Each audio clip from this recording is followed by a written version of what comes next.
Jesus, ele não é só exemplo espiritual, ele é exemplo de tudo, né? Porque a dieta de Jesus, com certeza, era mais restritiva, era extremamente saudável, e ele ainda tinha jejum nisso daí.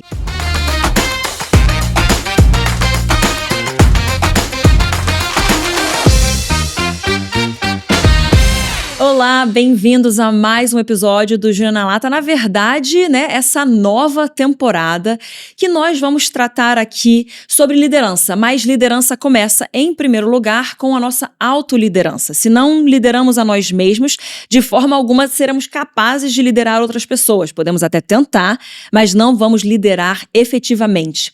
E aí, pra gente falar sobre autoliderança, a gente vai abordar corpo, a gente vai abordar alma e a gente vai abordar espírito. Então, essa temporada vai estar rica de muitas informações para vocês, para que você possa, de fato, se autoliderar da melhor forma possível. Mas antes da gente entrar no nosso episódio, eu quero dizer para você, já se inscreve, seja no Spotify ou no Deezer, onde você está ouvindo isso daqui, no canal do YouTube, para você poder receber os nossos episódios frescos aí.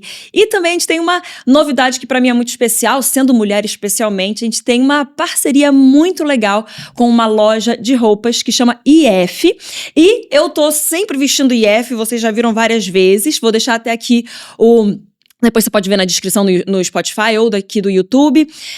Você pode entrar no Instagram deles e acessar, porque eles são maravilhosos e têm me ajudado tanto com esses looks que a gente precisa ter para cada gravação, gente. Então, vocês sempre me perguntam, é da IF.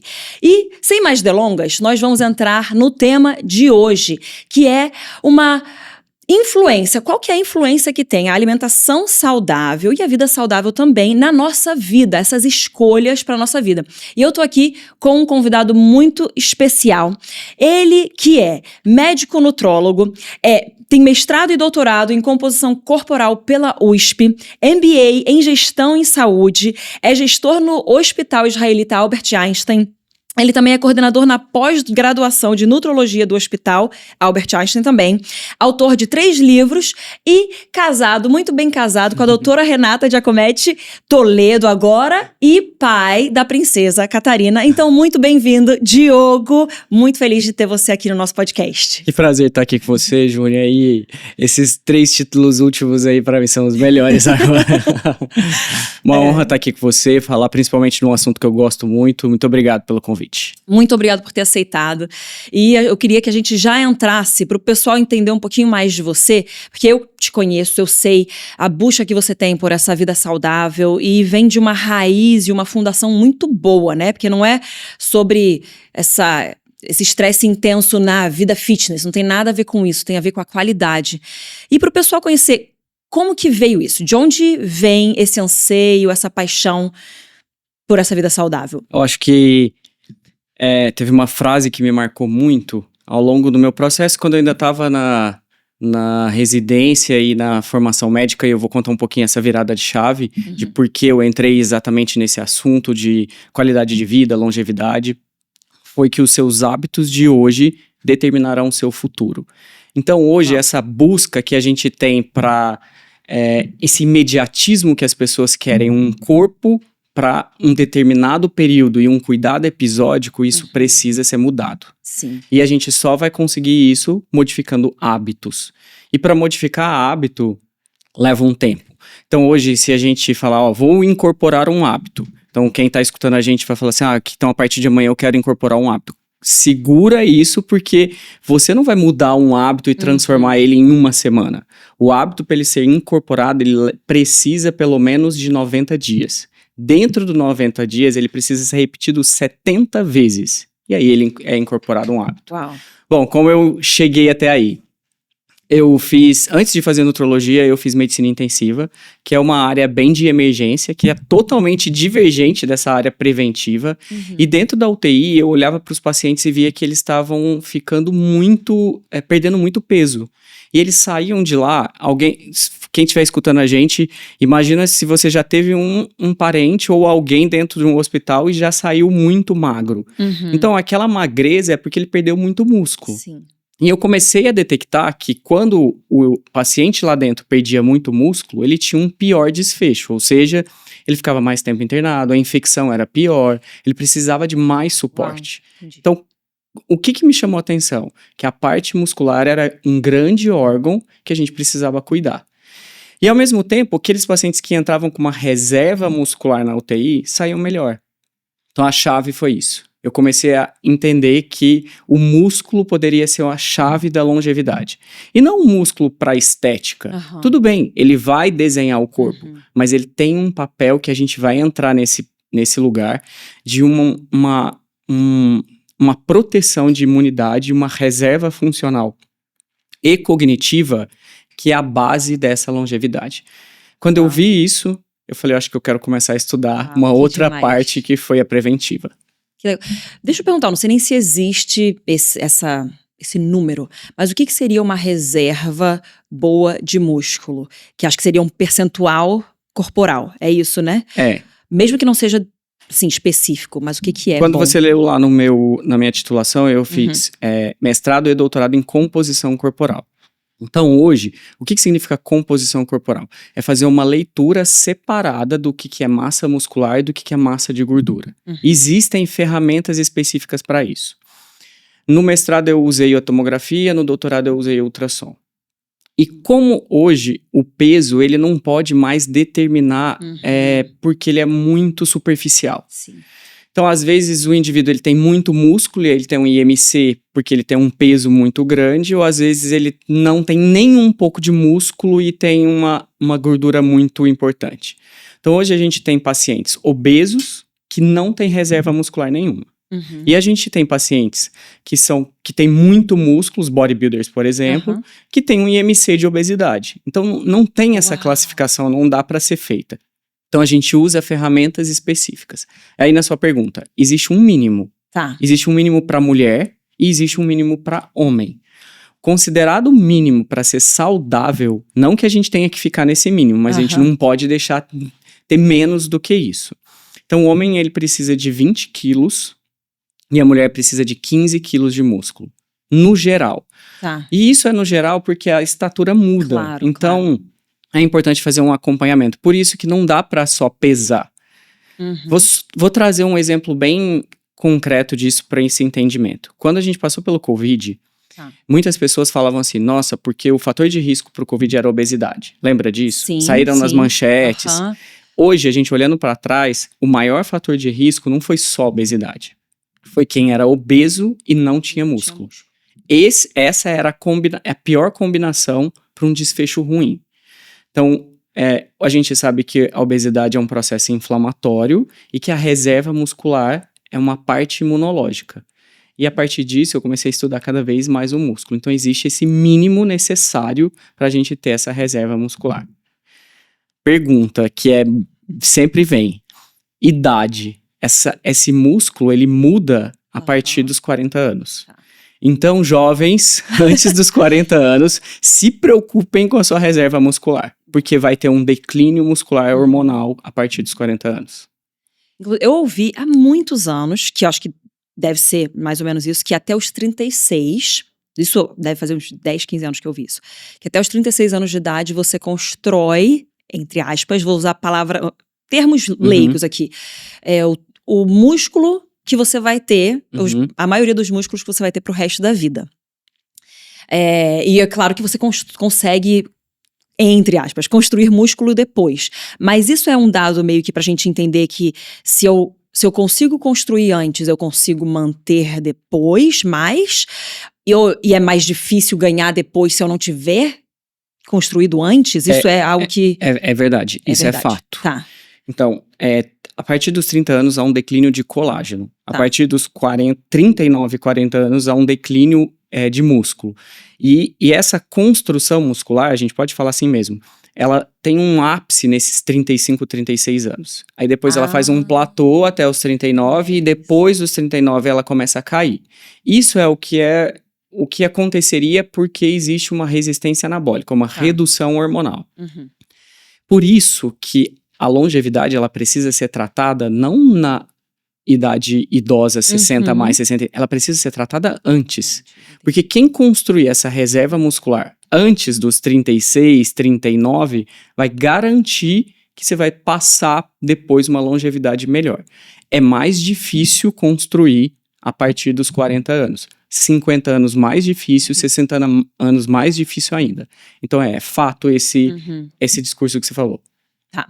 E aí, então, a gente estava conversando um pouquinho antes de começar sobre eram 5 ou 6 pontos, né, que definem aí, que te ajudam nessa longevidade. Se puder começar a entrar um pouquinho nisso, para o pessoal entender, por quê? E o motivo, né, da gente estar trazendo esse assunto aqui, especialmente sobre o trabalhar interno nosso de alimentação, de conscientização de saúde, né? Mas aí que vem da alimentação, vem de exercício e outras coisas que você vai entrar aqui. Mas porque isso ajuda muito, muda muito a nossa autoliderança, que nada mais é do que a forma como você dirige os seus dias, a forma como você se motiva, a forma como você trabalha, a forma como você se posiciona, a sua ética de trabalho, o jeito que você lida com a sua família, tudo é impactado por isso. E aí, a partir disso, você é validado para liderar para fora. Né? E aí eu queria que você pudesse entrar nessa ciência, né? Porque não é aqui mais, não é achismo nenhum. O que eu acho muito legal que você está trazendo é que é tudo estudo científico, tudo pesquisa, comprovação. Então eu queria que você pudesse entrar um pouquinho nisso pra gente expandir e explicar pro pessoal, que eu acho que vai mudar bastante a cabeça, né? Se a gente olhar para o conceito, né, de autoliderança, a gente está falando de capacidade de liderar a si mesmo, gerenciando emoções, tomada de decisões e comportamento. Perfeito. E a base de tudo isso é um equilíbrio interno. E equilíbrio, eu acho uma palavra perigosa, porque as pessoas, às vezes a gente não entende o que é equilíbrio. Mas vamos falar aqui, para esse conceito de autoliderança estar equilibrado, é necessário que a gente tenha um olhar para a saúde física e mental. Não tem como isso estar separado. Pensando nisso, Harvard há muito tempo, por isso que é medicina baseada em evidência mesmo, criou uma matéria e uma disciplina que chama medicina do estilo de vida. E nessa matéria do medicina do estilo de vida existem 6 pilares. Que esses 6 pilares, eles não podem ser mais isolados para tratar exatamente esse equilíbrio interno para você conseguir se autoliderar. Porque se você não estiver bem emocionalmente, não estiver bem para tomar decisões, porque você vai precisar da sua vida isso. Como você vai fazer? Então, começa pela alimentação. São 6 pilares. O que eles trazem como uma alimentação saudável? Número 1, comer até não ficar saciado. Isso é difícil. Pro brasileiro e pro italiano isso é bem difícil, porque o brasileiro ele quer sentar na mesa e quer comer. Imagina, bucho, né? Se a gente olhar para as Blue Zones, que são regiões de grandes populações de longevidade, e é importante falar isso porque não aqui esse gerenciamento desses 6 pilares é para levar para um lugar que chama Health Span e não Life Span. O lifespan é a expectativa de vida, então, tô vivendo, a expectativa de vida do brasileiro hoje é 73 anos. Então, e o health span é a qualidade que se viveu nesse longo tempo, isento de alteração funcional e cognitiva. E a expectativa do health span do brasileiro é 62. Nossa, é muito baixo. Então, a pergunta aqui é, como eu quero viver os meus últimos 10 anos? Se a gente olhar para esses 6 pilares que Harvard vem há anos construindo, vai dar certo. Uau. Alimentação saudável. Então, comer até não ficar saciado, 70% a 80%. Quando a gente olha saiu um estudo no final do ano passado, trazendo comparando 12 cardápios e dietas diferentes. Dieta do Mediterrâneo, dieta dos pontos, dieta de Okinawa, dieta cetogênica, várias que a gente conhece, para saber qual era a melhor para a longevidade. No final, a conclusão todas são boas, porque todas são restritivas. Então, não importa muito que tipo que eu vou fazer. Mas a partir do momento que ela é restritiva, eu tô tendo um gasto muito maior. Porque você gasta mais e come menos. Mas a qualidade também importa. Então, deixa eu só pausar bem rapidinho. Então, é saudável comer um pouco menos. Comer menos, E vou mais. À noite, ela precisa ter uma pausa maior antes de dormir. Porque senão ela vai atrapalhar o sono. Então, no mínimo 2 horas No mínimo 2 horas. E até para as pessoas que falam, não, mas eu como e durmo bem. Não é isso. Uma coisa que eu falo, de novo, sou leiga, né? Mas eu falo, não é questão de você achar que você dorme bem, é a qualidade do sono que você tem, né? Exatamente. Então, tem pessoa que fala, não, eu tomo café e durmo bem. Eu falo, sei, você pode apagar, mas a qualidade, isso é verdade, né? A qualidade do seu sono vai ser diferente. Então, 2 horas antes, no mínimo, você tem que estar sem comer. A gente vai entrar no pilar do sono e aí a gente fala desse ponto também, mas isso é importante. Essa restrição calórica, diminuição um pouquinho na quantidade, isso é um descanso pro corpo também, que eu já ouvi algumas menções disso. Porque o pâncreas, ele vai liberando, a partir do momento que a gente come, a glicose aumenta e o pâncreas tem que liberar a insulina. E quanto mais o pâncreas está trabalhando, tem uma hora que ele vai cansar. Tá. E isso pode ser prejudicial. Uau. Fora os processos inflamatórios. Agora vamos entrar, isso quantidade, vamos entrar na qualidade. Tá. O que hoje a gente olhando para essa população lá das Blue Zones, o que eles comem? Porque a gente está falando de uma população Okinawa no Japão, que é completamente diferente da Sardenha, que é completamente diferente de uma região na América do Norte. Porque são 6 regiões no mundo. Uau. Então a cultura da culinária é diferente, mas a base é muito semelhante. Tá. Qual é a base? Muita fibra, cereais, vegetais, frutas. Então, isso tá na base deles. Eles comem carne? Comem. Mas eles não comem carne com muita gordura. Eles comem carne. Mas eles comem muito mais uma base muito mais com fibra e carnes mais magras. Eles comem leite, derivados. Isso, quem não tem intolerância não tem problema nenhum. Então, essa é a qualidade. Aí existe uma história bem interessante, que é conseguir eliminar açúcar, conseguir eliminar alimentos processados e ultraprocessados, tipo biscoito, sorvete, isso tudo é gordura ruim, a gente já tá numa excelente dieta, tem começo, meio e fim, né? Então a gente tá numa excelente estratégia sustentável nutricional. Acho que é melhor falar assim, porque isso vai ter que ser todos os dias.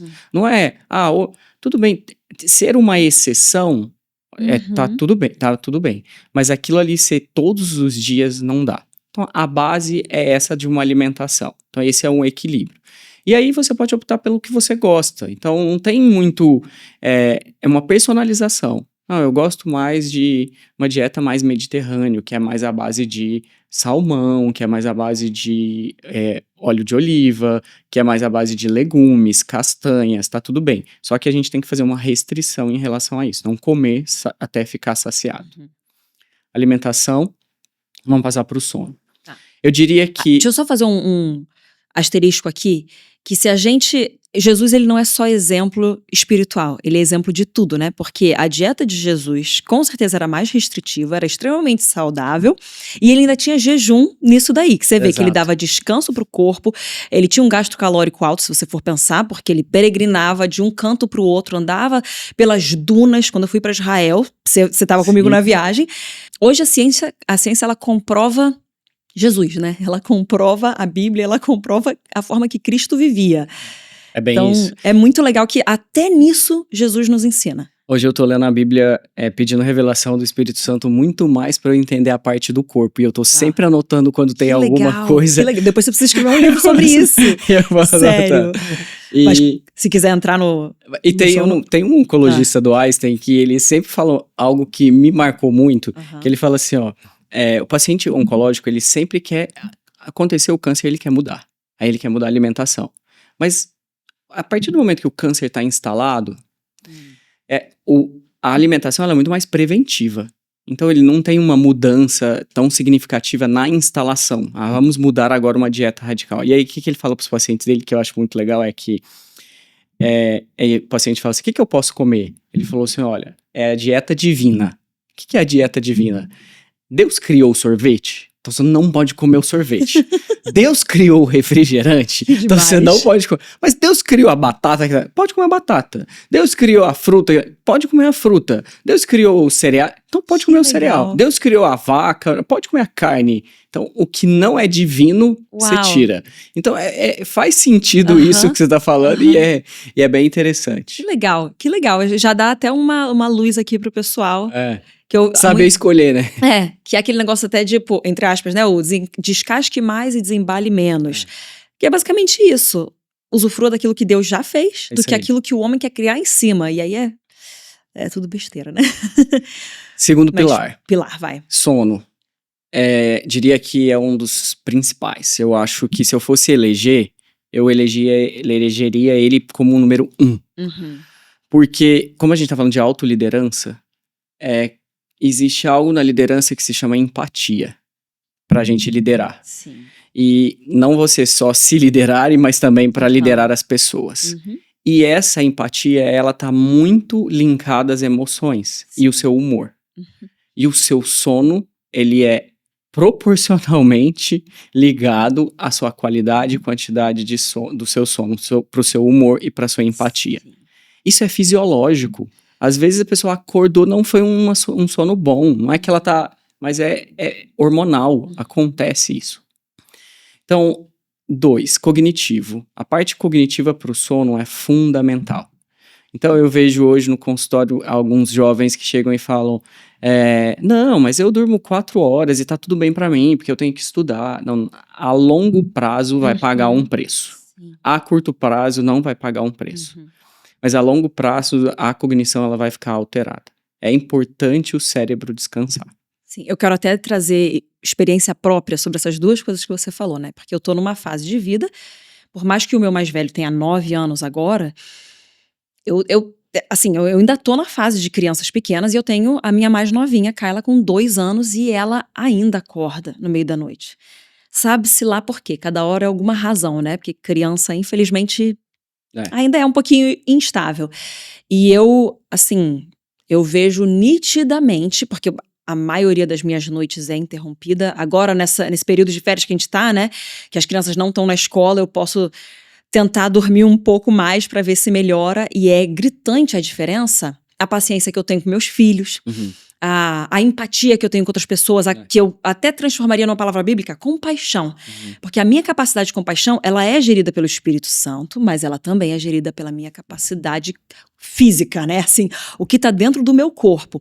E eu percebo muito isso. Às vezes eu não quero reagir daquela forma, mas quando eu vejo, eu falo, gente, eu tô, exausta, porque eu tava numa média de 4 horas interrompidas por noite, e não por escolha própria, mas porque cada hora um filho acordava, cada hora acontecia alguma coisa, e a gente tá morando em Recife, o sol nasce às 4:30 da manhã, ele já começa a sair, então mesmo que eu tenha a cortina escura, o negócio... Então assim, eu fui chegando no fim do ano até numa exaustão mesmo, porque eu tenho um limite, né, e afinal eu tô com quase 40 anos de idade, 4 filhos, trabalho, então não sei o quê, então...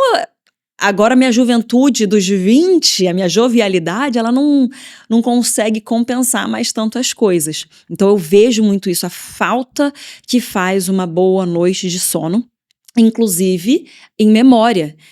No ano, em 23, eu pedi, mais ou menos de 23 até metade de 24, eu pedi pro meu marido, falei assim, não me escala para pregar, do meio do ano de 23 para depois, porque eu falei, eu não tô conseguindo mais lembrar das coisas, eu não consigo lembrar de detalhes daquilo que eu leio na Bíblia, ou de histórias que eu sei da Bíblia.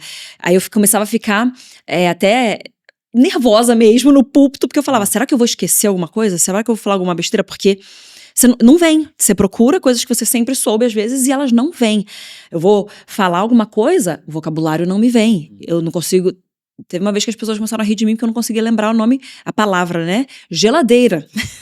E eu assim, aquele negócio, e tipo, é uma coisa que vai além daquilo que eu consigo. E eu sempre tento priorizar tudo que eu posso. E claro que existe uma graça de Deus que vai compensar ali, porque eu tô tentando, eu tô dando o meu máximo, mas eu não consigo. Mas assim, o sono, eu sou prova viva de quão importante é e quanta diferença faz. Então, eu só queria trazer aqui para vocês que estão ouvindo que realmente é essencial, especialmente se você perde nas coisas erradas, né? O seu sono. No Instagram, acho que hoje em dia é mais Instagram, né? Porque a pessoa vai só levantando o dedinho, assistindo Reels atrás de Reels e rindo, e perde sono muito, né, no telefone. E o sono, ele é um grande tratamento para muitas coisas, para depressão, para a parte cognitiva, para recuperação muscular. Então, saiu um estudo ano passado com mais de 13 mil pacientes analisados sobre carga horária de sono. Então, é importante também lembrar que qual que é essa faixa? De 7 a 9 horas, se a gente estiver falando entre 18 até 50, 60 anos. Depois, às vezes, o idoso ele precisa dormir um pouco mais. E aqui eu não tô falando de atleta, porque tem atleta que precisa dormir 10, 12 horas para recuperar parte muscular, enfim. Tamanha a importância nessa recuperação do músculo. Então, durante o sono, e principalmente no sono de qualidade, a gente libera hormônio para recuperar e até mesmo para manter o nosso músculo.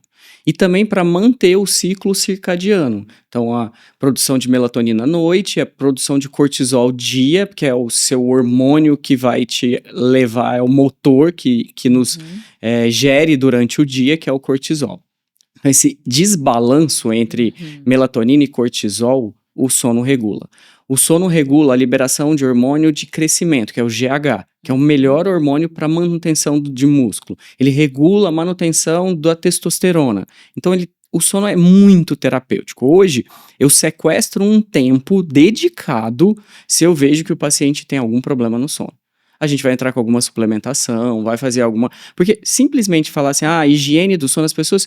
Tá meio commodity falar muito higiene do sono. Tem que parar e falar, não, deixa eu entender como que você tá fazendo e eu vou começar a te ajudar em alguns pontos. E vai plugando ele, porque é para mudar o hábito. Sim. É como você disse, a tela atrapalha, começar já a ir desacelerando, a relaxar e tentar realmente entrar nessas 7 a 9 horas que, nesse estudo, voltando de 13.500 pacientes, eles viram que esses indivíduos que dormiam menos do que 6 horas tinham uma idade fenotípica, que é como se fosse a gente conseguir olhar marcadores biológicos, e eles tinham uma idade de idoso. Uau. Eles que não dormiam de 7 a 9 horas. Uau. Então isso é muito importante nesse processo, a gente falar do sono.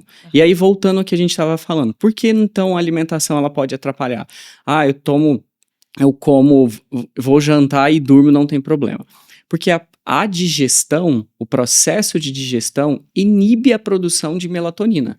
Então, não é porque... Então, você não vai entrar no sono de qualidade, que é o sono REM. Então, o sono de qualidade é onde mais tem a produção hormonal, mais recuperação. E a história do café é muito real. Eu vejo vários pacientes, não, eu tomo café para dormir, é bom para eu dormir. Não é a indução do sono.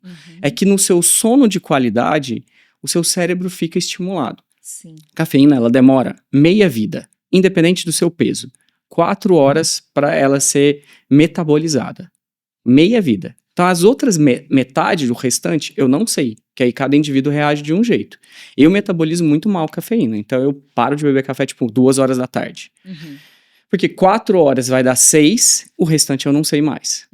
Então, é importante eles entenderem que a cafeína ela vai ser um estimulante e não é indução. Assim como o vinho. Eu tomo uma taça de vinho uma vez por semana e isso é benéfico. Não é benéfico. Não é benéfico. Não é porque, tem muito resveratrol. Já viu isso? Que tu fala que o vinho tem resveratrol. A quantidade de resveratrol que o vinho precisa oferecer é muita quantidade. É melhor a gente suplementar o resveratrol. Porque o vinho, ele é um estimulante. Tomar o vinho, mas eu durmo melhor, induz. Mas o sono de qualidade, não. Então essa é a diferença. Ele então, pode até induzir no início, mas aí depois... O sono é um pilar importante. Terceiro pilar, que é a atividade e exercício físico. E aí tem um conceito interessante. Atividade física é tudo que você faz não programado. Você caminha muito, você anda de um lado para o outro, você está com seus filhos, isso é atividade física. Agora, exercício físico é parar para fazer. Então, é programado. A Organização Mundial de Saúde, ela regulamenta 150 minutos por semana. Por quê? Porque isso reduz a incidência de qualquer tipo de câncer, reduz a incidência de doença cardiovascular e te mantém ativa. O exercício físico, principalmente o resistido musculação, ele é muito importante para a liberação de uma substância que a gente tem durante a contração muscular que ela chama irisina. Irisina é uma miocina que quando o músculo se contrai, ele é liberado. Ele é liberado também no aeróbio, mas no resistido ele é liberado mais ainda. Ela é dita, essa miocina, como o mito das miocinas. Olha que interessante que ela faz. Essa irisina, ela tem alguns papéis bem importantes. Ela faz um crosstalk na parte periférica, então ela ajuda na resistência insulínica. Então, quem tem glicemias mais alteradas, a irisina ajuda a melhorar essa insulina para a glicose melhorar. Um ponto. 2, ela faz um efeito que o americano chama browning, que é transformar a gordura branca, amarela, em marrom. A gordura amarela é uma gordura que ela é mais de acúmulo e de energética. Tá. E ela fica sobreposta principalmente nas estômago, pâncreas, fígado, nessa parte visceral. Tá. E a irisina faz com que essa gordura seja transformada na gordura marrom, que é uma gordura mais ativa para liberar hormônio, para um gasto energético melhor, para manutenção de outras atividades e funcionais. Uhum. E isso é processo de emagrecimento. E isso é periférico. Agora, eu acho o mais interessante dela é o crosstalk que ela faz com o cérebro. A irisina, ela é a única substância liberada pelo músculo, que atravessa a barreira hematoencefálica, que chega no cérebro, e ela faz algo que se chama neurogênese. Então, criação mais neuronal. Então, ela expande o hipocampo em volume. E o hipocampo é a nossa tomada de decisão. É o cognitivo. Então, por isso, incrível. Vamos voltar para a autoliderança. É preciso você começar a fazer a atividade física como inegociável, porque você vai se manter bem funcionalmente e cognitivamente. Uau. Ponto final disso da atividade física. Melhora muito a qualidade do sono. E aí a gente entra numa ressonância muito positiva. Que incrível. Cara, agora você trouxe aqui toda a explicação da medicina mesmo pro funcionamento, porque a gente tem a parte mais empírica, né? Eu experimentei e eu me sinto melhor. A pessoa que faz exercício... Libera o hormônio, né? Libera o hormônio, se sente mais ativa, mais sharp, né? Na questão, só que agora você tá trazendo tudo aquilo que comprova. Isso é muito incrível. Então, é uma coisa que eu tenho tentado falar pra nossa comunidade e pras pessoas que estão perto de mim há muitos anos, porque eu tive esse clique. Até os meus 18 anos, eu era simplesmente ativa, porque eu sempre fui uma pessoa ativa, sempre gostei de esporte, de me mexer, de ir pra água, de nadar, de tentar surfar, tentar fazer tudo assim, sabe? E aí, eu tive um clique, eu falei, não, peraí, isso aqui não é só algo que eu gosto, é algo que muda a minha vida mesmo, assim. Então, eu comecei a ser intencional em tudo isso e tentar trazer. Naquela época, né, 18, 19 anos atrás, as pessoas não achavam tão legal, porque não tinha o entendimento que tem hoje. Hoje já tá em alta você falar de uma vida saudável, né? Então eu tentava trazer e o pessoal me zoava mesmo, assim, né? Tipo, eu falava, a Júnia é fitness, a Júnia é fitness. Eu falei, não, gente, eu quero, sabe, qualidade de vida. Porque agora eu entendo, com tudo isso que você tá explicando, o que eu conseguia colher daquele estilo de vida. Porque eu tentava simplificar tudo. Eu falava assim, você tem que se mexer e você tem que comer colorido. Vamos tentar simplificar para quem não entende. Então, o prato, ele tem que ser um prato com muitas cores. Aquele prato todo amarelo não dá certo, né? Então, que é tudo frito, parará. Então, um prato colorido, uma noite bem dormida, para você acordar disposto, fazer um exercício logo no início do dia, para te despertar. Eu lembro até uma vez, eu tô trazendo várias coisas, porque eu gosto de trazer tudo bem tangível pro pessoal, assim, né? Mas eu nunca fui de tomar café. E eu tomava café só pelo prazer de tomar café, né? Mas eu não precisava tomar café. E aí eu falava, não, porque eu faço exercício de manhã e eu tô disposta. E aí eu lembro que eu assistindo um seriado uma vez, o cara falou assim, um perguntou pro outro, você toma café? Ele, não, eu corro de manhã. Aí eu falei, ué, tem mais alguém que pensa assim como eu?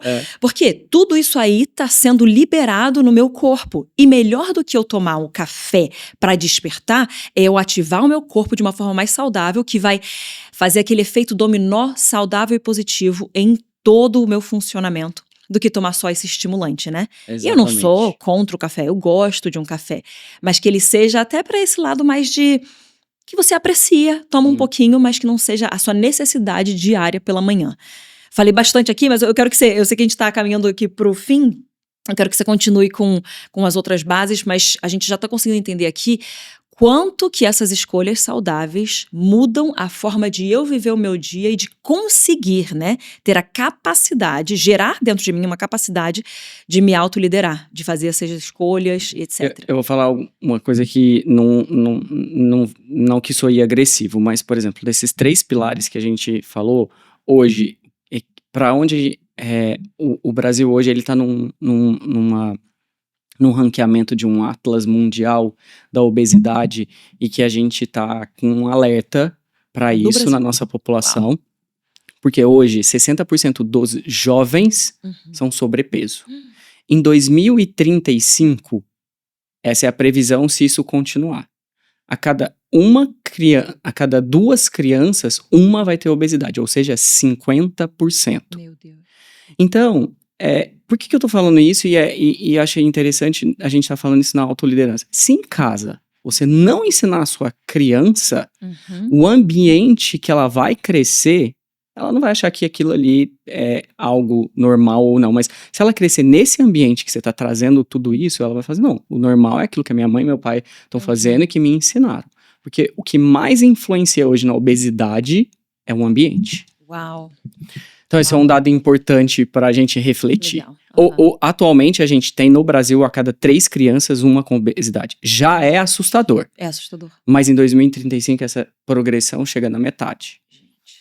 Quarto pilar. Aí a gente pode falar de gerenciamento de estresse. Que hoje se discute muito a saúde mental e principalmente depois do Covid, isso foi muito debatido. Então, como que eles pregam esse gerenciamento de estresse? Como que você faz para gerenciar? E Harvard traz muito a meditação. E aí, quando a gente compara a meditação, eu comecei a estudar muito a parte de espiritualidade nisso, porque a oração e a meditação, elas estão muito paralelas nesses 2 sentidos. Então, biblicamente, Jesus, ele ia para o monte, ele ficava lá em oração, mas ele fazia meditação também. Então, é importante a gente entender que esse processo da meditação, da oração e até da espiritualidade, eles já incorporaram. Cientificamente, eles fizeram um estudo com ressonância, onde eles viram que indivíduos que faziam oração e meditavam tinham um fluxo num determinado parte do cérebro que era tomada de decisão, melhor do que quem não fazia isso. Então, é comprovado cientificamente. Não tô entrando na parte sobrenatural de Deus. Não é isso aqui. Tô entrando numa parte que a ciência se rendeu já para esse lugar. Então, hoje, a gente chama já de saúde espiritual. Uau. Tanto que a gente já se rendeu a isso. Uau. E os estudos vão cada vez, coletâneas de estudos para fazer esse gerenciamento. É importante. Como que você vai desopilar, conseguir tentar gerenciar esse estresse através de meditação, na sua oração, no seu tempo de devocional, sua terapia, e aí é algo que tem que entender do indivíduo como ele vai fazer isso e gerenciar esse estresse. Legal. Quinto pilar é conexões positivas. Então, nessas conexões positivas, sociais, eles olharam para as Blue Zones e viram que lá, e eu já conheci 4 regiões dessas, especificamente para ver isso. Então, lá no Japão, nessa ilha em Okinawa, eu via várias gerações, não sei nem falar, tetravô, assim, que eles 5 gerações, assim, convivendo juntos. Uau. Então, essa conexão significa parte familiar, significa parte de conexões de qualidade, não de quantidade. Existe um estudo, de novo, chama Estudo da Felicidade. E foi um cara de Harvard. É o maior estudo em tempo que existe na história. Ele tem 70 anos. Eles começaram a avaliar jovens que tinham... que era sucesso para eles. Esse era o estudo. O sucesso era estar bem sucedido profissionalmente, ser casado, enfim. E aí eles iam reportando o estudo a cada 5 anos para saber se aquilo ainda continuava. É a mesma coisa que isso é felicidade e sucesso para você? Por isso que o estudo chama felicidade. Quando eles chegaram, mais ou menos, os jovens entraram com 19 anos. Quando eles chegaram de 50 anos para reportar, eles começaram a ver que quem estava casado, tinha filhos, estava bem melhor do ponto de vista de saúde. Uau. Quem não tinha, estava solteiro, ou já tinha morrido, ou já tinha acontecido alguma coisa, ou estava mais doente. Então, essa conexão, olha como é divino o plano familiar. Uhum. Então, é importante a gente entender que essas conexões, e isso vale para amizade. Tem que limpar essas amizades tóxicas que a gente acha que é amizade. Uhum. Isso faz mal, e faz mal mesmo. E a gente vai naturalizando muito as coisas. Uhum. É importante saber ir dizendo não para essas conexões. Último pilar, substâncias tóxicas. Quando um paciente chega para mim e fala assim, quanto eu posso beber de álcool? Não existe uma recomendação de álcool. Para a saúde, não existe. Uau. Mesmo voltando para a história do vinho. Uhum. É ruim para o seu intestino, que é um outro ponto que a gente discute depois, porque o intestino é importantíssimo. Mas é ruim para sua parte hormonal, para caloria, para não dormir, para vários aspectos. Então é substância tóxica. Álcool é uma substância tóxica que deveria ser eliminada. Drogas em si, que eles falam, e o tabaco. Então isso, algumas outras substâncias eu queria colocar lá, com alguns alimentos, sabe? Mas eles são muito radical. Mas quais seriam? Só para o pessoal entender. Isso aqui, não. Medicina do Dr. Diogo só, vai. Tipo esses snacks doces. Não os de saúde, supostamente, não, de proteína. Esses não. Tá, esses... não. Tipo um negresco. Exato. Tipo um biscoito recheado, a gente diz. Coitada da minha filha, eu sou nutróloga, a Renata é pediatra, ela não sei quando ela vai comer doce, né? Mas enfim. Lá em casa é a mesma coisa, eu sou, tem outras razões também, mas eu sou bem limitada. E o pessoal às vezes fala assim, coitadinho, eu falo, gente, se o adulto não come biscoito recheado, o adulto é saudável. Agora, se a criança não come, ela é coitada? Exato, né? Não, eu quero que a minha criança, quando virar adulto, me agradeça. Mãe, obrigado por ter ela vai te ensinado o meu paladar. E muito. E os meus meninos, às vezes eu falo assim, hoje vocês podem, porque eles nunca podem, né? Besteiras em geral, gordura em geral, assim, que é desnecessário. Até porque hoje, muitos dos alimentos que nós consideramos saudáveis, eles já são um pouco industrializados de uma certa forma, então eles já não são tão saudáveis, o que a gente considera saudável. Então imagina os outros. Então às vezes eu falo, não, hoje pode. E aí, algum deles fala assim, mas é saudável? Aí eu falo, não é. Então eu não quero não, mamãe. Então tá bom. Tipo, escolha dele. Você virou, eu falei, você pode? Não, mas eu prefiro não. Não, eu não quero não. No Natal, né, eu deixei, falei, vocês podem escolher um doce pra comer. Eles olharam, eu não quero não. Eu falei, gente, olha como é que tá mudando. Naturalmente. O ambiente. Então, é muito legal assim que eu já tô ensinando eles a fazerem escolhas que fazem bem pra eles. Que ajudam, né, no todo do corpo deles. Mesmo que, entre aspas, eles não precisem agora, é uma coisa que eles vão colher o fruto lá pra frente. E eu lidando com muitas pessoas, eu sei de mulheres que olham pra mim e falam, Ju, eu tenho que me desintoxicar de açúcar, porque a minha avó me ensinava a comer fruta com leite condensado. E aí hoje, né, a menina sofrendo pra conseguir se desvencilhar disso. Então eu sei quanto que influencia. Bom, a gente chegou aqui esses pilares que você trouxe, que eu acho que trouxeram muita luz pra quem tá ouvindo a gente aqui. Eu queria de você, como um nutrólogo, a pessoa que está estudando longevidade, essa qualidade de vida, para quem está começando, se você pudesse dar um conselho, talvez para facilitar, porque às vezes é um monte de coisa que a pessoa imagina, para facilitar, o que você frisaria de tudo que você colocou aqui para esse início de uma mudança, assim, que vá perpetuar, entre aspas, né? Mas que vá durar mais, não uma coisa radical que você vai querer fazer de hoje para amanhã, mas essa forma mais de qualidade sustentável mesmo. Se a gente olhar para os 6 pilares, quando a gente escuta isso, dá vontade de mudar a vida com os 6 pilares. Não façam isso. A gente tem que escolher o que está mais agravando a sua saúde. Então, por exemplo, é o sono. Vamos começar pelo sono, porque o sono é um pilar importante. E aí, eu estava lendo a Bíblia esses dias e eu quero só mostrar o quanto plano divino no sono é. Salmo 127, 2. Fala assim, o Senhor concede o sono àqueles a quem ama. É um plano divino do Senhor dar um sono. E quando então, o Senhor dá algo para quem ele gosta, e ele dá o sono. O sono é muito importante. Então, de todos os pilares, olha primeiro pro seu sono. Ele é algo que a gente precisa corrigir. Corrigir o sono?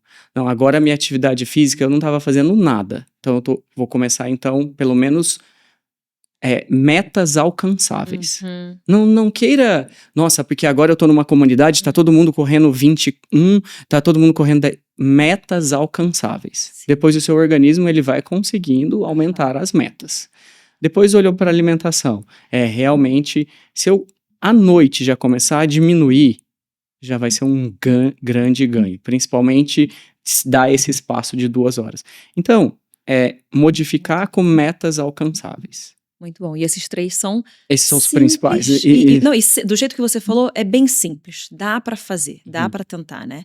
E quando você começa a conseguir, se eu puder falar, eu acho que sobe uma dopamina aí no seu cérebro de conquista. Por isso que eu falo bastante aqui também no Juliana na Lata sobre essas metas alcançáveis. Porque se você põe uma meta gigantesca, você não consegue cumprir, você se frustra e aí você vai ficar pior. Então, uma meta pequenininha, cumpriu, dá o prazer, né? Gera isso. Você fala, nossa, eu consegui. Aí você aumenta um pouquinho, você consegue de novo. Então você vai expandindo a capacidade conforme você vai conquistando pequenas metas, mas que, por serem pequenas, não são pequenas num todo. Elas são coisas que transformam mesmo. A palavra de ordem na saúde hoje se chama adesão. Então, se a gente conseguiu aderir e sustentar, excelente. É muito legal ir num consultório de um nutrólogo, nutricionista, endócrino, aí você sai com um cardápio, nossa, linhaça de não sei do que, complexidade. Gente, cuidado. Metas alcançáveis. Palavra de ordem em saúde chama-se adesão. E isso que você falou é cientificamente comprovado. O ser humano, ele se move por progresso. Na hora que ele vê o progresso, melhorei isso, ele se motiva. Vira uma ressonância positiva. Que legal, que legal. Diogo, muito obrigada. Eu acho que você trouxe muita linguagem e muita base científica que comprova tudo aquilo que a gente tem buscado. Então eu sei que o pessoal vai ser muito abençoado e eu creio em nome de Jesus que cada pessoa que está ouvindo aqui vai ter uma transformação na sua mentalidade e vai ver, de fato, essa mudança no seu dia a dia. E não queira ver grandes mudanças. Queira de pouquinho em pouquinho, como a gente falou, degrau por degrau. Porque a cada degrau que você sobe, você constrói músculo para os próximos degraus e você vai evoluindo de forma saudável e sustentável. Então, se esse episódio falou com você, te abençoou, compartilha com as pessoas, não esquece de se inscrever aqui também. Dr. Diogo, você pode segui-lo também nas redes sociais. Qual que é o seu arroba? Eu vou deixar marcado, mas para quem tá ouvindo? Toledo Diogo. Toledo Diogo, fácil. Então aí no Instagram, e aí você consegue acessar o resto para você ter mais informações também de uma vida que vai ter qualidade até o fim e você vai poder cumprir tudo que Deus tem te chamado a cumprir. E também a gente tem aqui o link do meu livro Mulher Real. Você pode acessar para você ler, porque fala bastante sobre uma autoliderança que te leva a uma liderança. E deixa eu ver se eu esqueci mais alguma coisa aqui. Lembre-se que a sua saúde física reflete a sua liderança e a parte do cuidado com o propósito que Deus te deu. Então, eu te espero aqui todas as terças para essa temporada de liderança que começa na sua autoliderança. Deus te abençoe e até a próxima.